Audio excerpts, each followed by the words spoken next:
The Galactic Council was stunned to silence by a single sentence from the human ambassador. "That's right, you slimy Xenos bastards. The secret human fleet is real, and it's coming for you." 50 human warships, each bristling with weapons that could vaporize planets, had been detected on the outskirts of Pakled space. The Pakled scout Captain Primus had barely escaped with his life after spotting them. Now, in the Grand Council chamber on Grava Prime, the assembled alien leaders struggled to process this shocking revelation. They had always viewed humans as a primitive, backward species, a minor nuisance at best. But if the humans truly possessed this level of military might, it would upend the balance of power in the galaxy. High Chancellor Krugox of the Pakled banged his fist on the table, his flabby purple face flushed with rage. "This is an outrage. The humans have deceived us. They cannot be allowed to threaten our sovereignty." "I assure you we are no threat," Ambassador Williams said calmly. His chiseled features showed no hint of fear, even as thousands of alien eyes glared at him with open hostility. "Our fleet is a purely defensive measure. We only wish to protect ourselves and our interests. I'm sure you can understand that." But as the council erupted into frenzied shouting, it was clear they did not understand. They refused to accept a galaxy where the humans were their equals, where Earth was a power to be reckoned with. Williams's jaw clenched. Humanity's very survival hung in the balance. If the council races united against them, it would mean a war on a scale never before seen. Billions would die. Entire worlds would burn. He had to find a way to defuse this situation, to convince the aliens that peaceful coexistence was in everyone's best interest. The alternative was too horrific to imagine. As the ambassador steeled himself for the fight of his life, he uttered a silent prayer. Humanity needed a miracle, and he would do whatever it took to deliver one. In the wake of the shocking council meeting, High Chancellor Krugox summoned Primus to his private chambers.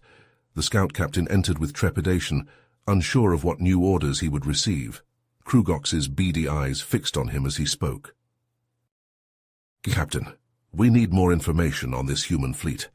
I'm tasking you with leading a covert mission to gather intelligence." Primus nodded. "I understand, Chancellor. I'll assemble a team immediately." He knew this mission would require his most skilled operatives. He chose his trusted lieutenant, a cunning strategist named Zorax. For technical expertise, he recruited Zorgax, a brilliant hacker known for his ability to infiltrate even the most secure systems. And to handle any physical obstacles, he brought Kravus, a master of stealth and infiltration. The team boarded a small unmarked ship equipped with advanced cloaking technology. As they approached the coordinates where the human fleet had been spotted, Primus felt a sense of unease wash over him. What if what they discovered confirmed their worst fears about Earth's intentions? The TSS Prometheus loomed before them, a sleek behemoth bristling with advanced weaponry. Using the cloaking device, they slipped unnoticed into one of the ship's airlocks. The team moved silently through the sterile grey corridors of the human vessel. Primus couldn't help but marvel at the advanced technology that surrounded them: holographic displays, self-repairing nanomaterials, quantum computing cores. It was all beyond anything the Pakled had developed. Zorgax located a computer terminal and began hacking into the ship's network. His fingers flew over the alien keyboard as he muttered to himself. "Almost got it. Just need to bypass the tertiary encryption matrix and—" Suddenly the screen flashed green. "I'm in, downloading files now." While Zorgax worked to steal the ship's data, Kravus moved like a shadow, planting tiny surveillance devices in key systems: the reactor core, the weapons array, the bridge. If they couldn't get the information they needed now, these bugs would allow them to spy on the humans remotely. Just as Zorgax finished the download, an alarm began to blare. The ship's security systems had detected the intrusion. The lights in the corridor switched to a pulsing red as a calm male voice announced, "Warning! Unauthorized access detected. Security teams report to Sector 7G." "Frag," Primus hissed. "We've been made. Time to go." The team began to sprint back the way they had come, retracing their path to the airlock. But the human ship was a maze, and with each turn they found themselves facing dead ends or locked bulkheads. The sound of booted feet pounding on metal grew louder as the humans closed in. As they rounded a corner, they found themselves face to face with a squad of armed security personnel, led by a grim-faced man with close-cropped hair and cold blue eyes. His uniform bore the insignia of a chief of security. Primus recognized him from the mission briefing, Marcus Johnson, a decorated veteran. "Freeze!" Johnson barked, leveling his pulse rifle at the intruders. Primus and his team scattered, diving for cover behind bulkheads and supply crates. Pulse bolts sizzled through the air, leaving scorch marks on the walls. Primus knew they were outgunned and outnumbered. They couldn't win this fight. "Kravis, we'll draw their fire," he shouted into his comm unit. "You circle around and flank them. It's our only chance." Kravis nodded and vanished into the shadows as Primus and the others popped out of cover, laying down a barrage of suppressive fire. The human security team responded with a hail of pulse bolts, forcing them back. Primus just hoped Kravis could reach them in time. Kravis crept along the maintenance catwalks above the firefight, silent as a wraith. He spotted Johnson below, barking orders to his men. The Pakled operative drew a stun baton from his belt and dropped down behind the security chief. But Johnson was fast, spinning to block Kravis's strike and slamming a fist into his midsection. The two grappled in hand-to-hand combat, trading blows in a blur of motion. Despite the human skill, Kravis slowly gained the upper hand, driving Johnson back with a flurry of strikes. Finally, he managed to snake an arm around the man's throat, holding the baton to his head. "Drop your weapons," Kravis snarled to the other humans, "or your chief dies." Johnson struggled against the Pakled's iron grip, but it was no use. One by one, the security team lowered their rifles. Using the hostage as a shield, Kravis and the others made their way back to the airlock, sealing themselves inside. Moments later, their ship detached from the Prometheus, vanishing into the void. With Johnson as their prisoner, the Pakled team made their way back to High Chancellor Krugox to report on their findings. Zorgax pored over the stolen files, his eyes growing wider with each new revelation. "So how are the humans? They've been mining neutronium here in our space." Primus felt his blood run cold. Neutronium, the rarest, most valuable substance in the galaxy. A single gram could power an entire fleet, and the humans had been stealing it from the Pakled for Emperor knew how long. "There's more," Zorgax continued, his voice trembling. "They're using the neutronium to build more ships, hundreds of them, a fleet that could conquer the galaxy." Primus stood on shaky legs. This was beyond his worst nightmares. The humans weren't just a threat to the Pakled, but to every sapient species in the universe, and he had no idea how they were going to stop them. Kravis shoved Johnson to his knees before the High Chancellor. Despite the grim situation, the human remained defiant, glaring up at Krugox with disgust. "Your Majesty," Primus said, bowing low, "I regret to inform you that the human threat is far worse than we ever imagined. We must inform the Council immediately. The very fate of our galaxy hangs in the balance." Primus felt sweat bead on his forehead as he stood before the Galactic Council, ready to reveal the dire truth about the human threat. The stolen data weighed heavily in his hand, feeling like a ticking bomb. He cleared his throat, drawing the attention of the assembled alien delegates. "Esteemed council members," Primus began, his voice echoing through the chamber, "I come bearing grave news. The humans have been secretly mining neutronium in our territory, amassing a fleet that could conquer us all." Shocked gasps rippled through the room. Some slammed their appendages on the tables in outrage. Others muttered darkly to their neighbors. Primus pressed on, detailing the extent of the human operation. The sheer scale of it was staggering. But before he could finish, the chamber doors burst open. Ambassador Williams strode in, flanked by a phalanx of human soldiers bristling with weapons. The humans were decked out like walking tanks, clad in dark exoskeletons and holding rifles as long as Primus's arm. "These accusations are baseless," Williams declared. "The Pakled have no proof." Primus held up the data drive. "We have all the proof we need right here." But when he inserted it into the console, the screen flashed an error. Corrupted. Unusable. Primus felt his heart sink as he frantically tried again and again. Nothing. The data was gone. And from the smug look on Williams's face, Primus knew this was no accident. The council erupted into chaos as the human delegation vehemently denied the charges. Some alien representatives openly accused humans of sabotage and deception. Others called for restraint until more evidence could be gathered. The divisions were deep and bitter. Amidst the heated debate, Primus's communicator beeped. He ducked into an alcove to take the call, unsure who would be contacting him on a secure channel. The image of a human male flickered to life, with a lined face and haunted eyes. "Captain Primus? My name is Dr. Ethan Novak. I have information you need about the humans' plans, but we can't talk here. Meet me at Hub Station 16 in 6 hours. Come alone." The transmission cut out abruptly, leaving Primus with a choice. This could be a trap. But something in Novak's voice rang true. If there was even a chance to stop the humans, he had to take it. 6 hours later, Primus found himself on the nondescript space station, his hand hovering over his sidearm as he entered the darkened meeting room.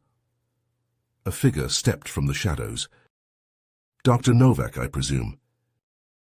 The next few minutes passed in a blur as Novak poured out his story in hushed, urgent tones. He was a lead scientist on the Neutronium project, but what he had uncovered had shaken him to his core. "It's worse than you can imagine," Novak said, passing over a data drive. "They're building doomsday weapons, planet killers, and slave implants to control entire populations. We have to stop them." Primus was floored by the schematics and plans on the drive. Detailed star maps showed the location of the hidden mines. With this, the Council could... The door exploded inward. Black-clad figures poured in, weapons drawn. Primus shoved Novak aside, his own gun whipping up to fire. The tight confines erupted into a maelstrom of smoke and blood, flashes of muzzle fire lighting the gloom like demonic strobe, the wet crunch of flesh and bone, sizzle of energy beams. It was all Primus could do to stay alive. And then it was over, as quickly as it began. Crumpled corpses littered the ground, the walls pocked with craters. Primus was bleeding from a dozen cuts, his clothes torn and scorched, but he was alive, and he still had the data drive. Novak was gone, vanished into the mayhem. Or dead. Either way, his desperate gambit had worked. Primus had the proof he needed. But even as he limped back to his ship, he knew it was too late. Because his comm channels were screaming with distress calls and urgent reports, Grava Prime was under attack, the human fleet had come, and the battle for the galaxy had begun. Primus stumbled through the rubble-strewn streets of Grava Prime, his lungs burning with each ragged breath. The once proud capital lay in ruins, its buildings shattered, its people scattered. The human attack had been swift and brutal, leaving devastation in its wake. But Primus refused to surrender. He gathered the surviving pack-led warriors, rallying them with a fiery speech. "We will not let the humans conquer us," he roared. "We will fight to our last breath." Using the information provided by Dr. Novak, Primus devised a daring plan. They would strike at the heart of the human war machine, the Neutronium mines. If they could cut off the supply of the precious element, they could cripple the human fleet. The raid was a desperate gamble, but Primus knew they had no choice. He led his soldiers in a lightning assault on the mines, catching the human guards by surprise. Pulse rifles flashed in the dim tunnels as the Pakled fought their way deeper into the facility. Primus was a whirlwind of destruction, his blades slicing through human armor like paper. But for every enemy he felled, another seemed to take their place. The humans were well entrenched, and they fought with a savage ferocity. In the end, the Pakled were victorious, but at a terrible cost. Scores of Primus's soldiers lay dead or dying, their purple blood staining the cold metal floors, and Primus himself had not escaped unscathed. A human grenade had exploded near him, shrapnel tearing into his flesh. As he lay in the infirmary, his wounds bandaged but his spirit unbroken, Primus received grim news. The Galactic Council was in disarray, unable to agree on how to respond to the human threat. Many races had already chosen to surrender rather than face annihilation. But Primus would not accept defeat. He called upon his old friend, a brilliant pack-led scientist named Dr. Zalax. Zalax had been working on a secret weapon that could turn the tide of the war, the neutronium disruptor. If they could complete the device, they could neutralize the humans' technological advantage. There was only one problem. The disruptor required a rare compound known as zeta crystals to function, and the only known source was a remote, uncharted planet. Primus gathered a small team of survivors and set out on a desperate mission to retrieve the crystals. As their ship approached the planet, they detected signs of human activity. A mining colony had already been established, no doubt extracting the precious zeta crystals for their own ends. Primus knew they would have to tread carefully.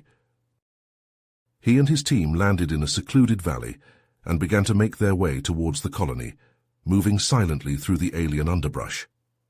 They split up to cover more ground, scouting the human defenses for any weaknesses. Primus crept through the shadows of the mining complex, his heart pounding in his ears. He planted explosive charges on key structures, preparing to create a diversion. Then, on his signal, all hell broke loose. Explosions rocked the colony as Primus and his team burst from hiding, pulse rifles blazing. They fought their way into the heart of the complex, cutting down human guards left and right. Primus hacked into the main computer, locating the Zeta Crystal storage vault. But as they prepared to make their escape, a figure stepped from the shadows. It was Ambassador Williams, his face twisted in a triumphant sneer. "Did you really think you could outsmart us, Primus?" he laughed. "We've been tracking your every move, the Zeta Crystals, Dr. Novak, all of it.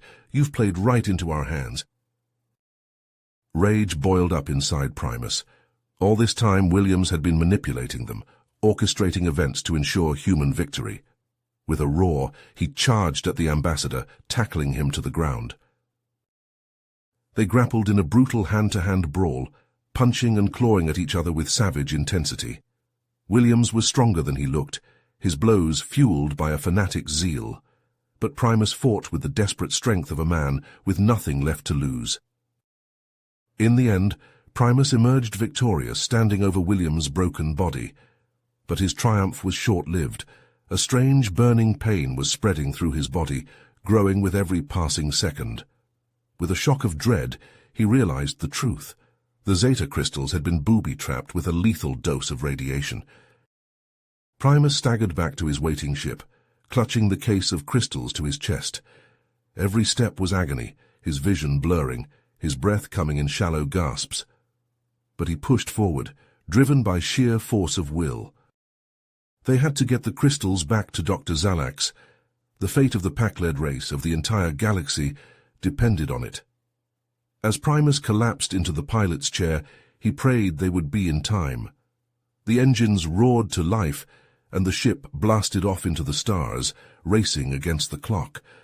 Primus's life was ebbing away with every passing minute, but he clung to one final desperate hope, that his sacrifice would not be in vain. Primus's ship screamed through the void, racing towards Dr. Zalax's hidden laboratory. Every second counted now. The Zeta crystals, so hard won, pulsed with an ominous energy in their containment field. Primus could feel their power, even as he felt his own life force draining away, poisoned by their lethal radiation. As they approached the coordinates, a wave of dread washed over the crew. The facility was dark, its once gleaming spires now twisted and scorched. Smoke rose from gaping wounds in the structure, and debris hung in a silent cloud around it. "No," Primus breathed, his heart sinking. They were too late. They docked with the ruined station, the ship's airlock sealing with a hiss of equalizing pressure. Primus led the way, his weapon drawn, dreading what they might find. The corridors were choked with rubble and the acrid stench of burnt metal. Scorch marks from plasma fire scarred the walls, and shattered equipment sparked and hissed. They picked their way through the destruction, a deepening sense of horror settling over them. They found Zalax in his laboratory, pinned beneath a fallen beam. Purple blood pooled around him, his breathing shallow and labored. Primus knelt beside his old friend, grasping his hand. "Zalax, what happened here?" The scientist's eyes fluttered open, unfocused. "Primus, is that you? The humans, they came, destroyed everything." Primus's throat tightened. "The disruptor, Zalax, tell me you finished it." A ghost of a smile touched Zalax's lips. Knew they'd come for it, hid it. Safe." He coughed, a trickle of blood running from the corner of his mouth. "Coordinates, in my personal log. Use it, Primus. Stop them." Primus nodded, vision blurring with unshed tears. "I will, my friend, I swear it." Zalax's grip tightened for a moment, then went slack. His eyes stared sightlessly at the shattered ceiling, a final breath escaping his lips. Primus bowed his head, grief and rage warring within him. The humans had taken so much. Friends, family, a once proud civilization, but no more. This ended now. He stood, retrieving Zalax's datapad. The coordinates glowed on the cracked screen, a final gift from a fallen comrade. Primus turned to his team, his resolve hardening into something unbreakable. "We have our target," he said, voice rough with emotion. "Gather what remains of our forces. It's time to end this." The radiation sickness clawed at him, a constant agony that threatened to drag him into oblivion. But he pushed it aside, focusing on the mission, on vengeance. He would strike at the very heart of the human fleet, the Prometheus, the ship where it all began, and he would look into Williams's eyes as he burned his foul empire to ashes. The Pakleds would rise from those ashes, stronger and united. He believed that with all his being, but first they had to survive, and that meant the humans could not. As his ship hurtled toward the fateful confrontation, Primus prepared himself for the fight of his life, his last fight. There would be no return from this, he knew, but if his death meant life for his people, he would embrace it gladly. The humans had sown the wind. Now they would reap the whirlwind. You have reached the end of the story. If you enjoyed this story and want to support us, please leave a like and subscribe to our channel, and for every comment that says 88, I will heart every single one of them. Thank you for your time.